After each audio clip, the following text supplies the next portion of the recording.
ರಾಗಿ biscuits ಮನೆಯಲ್ಲೇ ಮಾಡ್ಬೋದು. ಮೈದಾ ಇಲ್ಲದೆ ಈಸಿಯಾಗಿ ಮಾಡ್ಕೊಳ್ಬೋದು ಮತ್ತು ಸಕ್ಕರೆ ಕೂಡ ಬೇಕಾಗಿಲ್ಲ. ಬೆಲ್ಲನ ಹಾಕಿ ಓವನ್ ಇಲ್ಲದೆ ಹೇಗೆ ರಾಗಿ ಬಿಸ್ಕೆಟ್ಸ್ನ ಮಾಡೋದು ಅಂತ ನೋಡೋಣ. ಚೆನ್ನಾಗಿ ಬಿಸ್ಕೆಟ್ ಥರನೇ ಬರುತ್ತೆ, ಅಂಗಡಿಲಿರೋ ಬಿಸ್ಕೆಟ್ ಥರನೇ ಬರುತ್ತೆ. ಪ್ಯಾನ್ಗೆ ನಾನು 1 ಕಪ್ನಷ್ಟು ರಾಗಿ ಹಿಟ್ಟನ್ನು ಹಾಕೊಳ್ತಾ ಇದ್ದೀನಿ. ರಾಗಿ ಹಿಟ್ಟನ್ನು 10 ನಿಮಿಷ ಹುರ್ಕೊಂಡ್ಬಿಡೋಣ.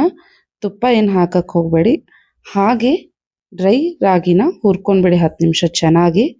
ಸ್ವಲ್ಪ ಘಮ ಬರುತ್ತೆ. ಘಮ ಬರೋಕ್ಕೆ ಸ್ಟಾರ್ಟ್ ಆದಮೇಲೆ ರಾಗಿ ಹಿಟ್ಟನ್ನು ಒಂದು ಬೌಲ್ಗೆ ತೆಗೆದಿಟ್ಬಿಡ್ತೀನಿ. ಇವಾಗ ಇದೇ ಪ್ಯಾನ್ಗೆ ನಾನು 1/4 ಕಪ್ನಷ್ಟು ಗೋಧಿ ಹಿಟ್ಟನ್ನು ಹಾಕ್ಕೊಂಡಿದ್ದೀನಿ.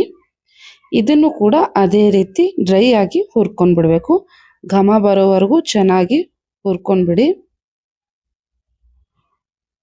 ಇವಾಗ ಘಮ ಬರ್ತಾ ಇದೆ. ಗೋಧಿ ಹಿಟ್ಟನ್ನು ಕೂಡ ತೆಗೆದಿಟ್ಕೊಂಡ್ಬಿಡ್ತೀನಿ. ಗೋಧಿ ಹಿಟ್ಟು ಬೇಡ ಅಂದರೆ ಬರೀ ರಾಗಿ ಹಿಟ್ಟಲ್ಲಿ ಕೂಡ ನೀವು ಮಾಡ್ಕೊಳ್ಬೋದು. ಇಲ್ಲ ಅರ್ಧ ರಾಗಿ ಹಿಟ್ಟು ಅರ್ಧ ಗೋಧಿ ಹಿಟ್ಟನ್ನು ಕೂಡ ತಗೊಳ್ಬೋದು.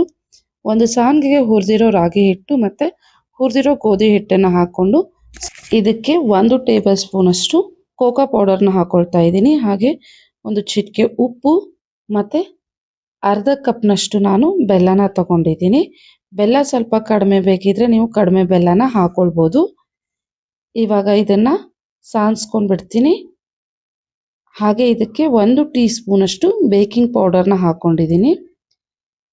ನೀಟಾಗಿ ಮಿಕ್ಸ್ ಮಾಡ್ಕೊಂಡ್ಬಿಟ್ಟು 1/4 ಟೀ ಸ್ಪೂನಷ್ಟು ವೆನಿಲಾ ಎಸೆನ್ಸ್ನ ಹಾಕ್ಕೊಳ್ತಾ ಇದ್ದೀನಿ. ಇದು ಆಪ್ಷನಲ್, ಬಟ್ ವೆನಿಲಾ ಎಸೆನ್ಸ್ನ ಹಾಕೋದ್ರಿಂದ ಫ್ಲೇವರ್ ಚೆನ್ನಾಗಿ ಬರುತ್ತೆ. ಹಾಗೆ ಅರ್ಧ ಕಪ್ನಷ್ಟು ತುಪ್ಪನ ಹಾಕ್ಕೊಂಡಿದ್ದೀನಿ. ತುಪ್ಪನ ಕರಗಿಸಿ ಹಾಕ್ಕೊಳ್ಳಿ. ಇವಾಗ ನೀಟಾಗಿ ತುಪ್ಪದಲ್ಲಿ ಮಿಕ್ಸ್ ಮಾಡ್ಕೊಳ್ಳೋಣ.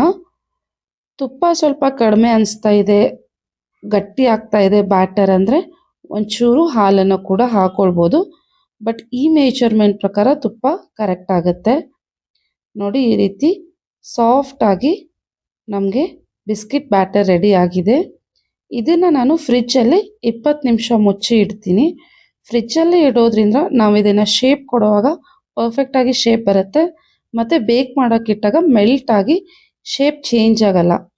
ಹಾಗಾಗಿ ನಾವು ಇದನ್ನು ಫ್ರಿಜ್ಜಲ್ಲಿ 20 ನಿಮಿಷ ಇಡಬೇಕು.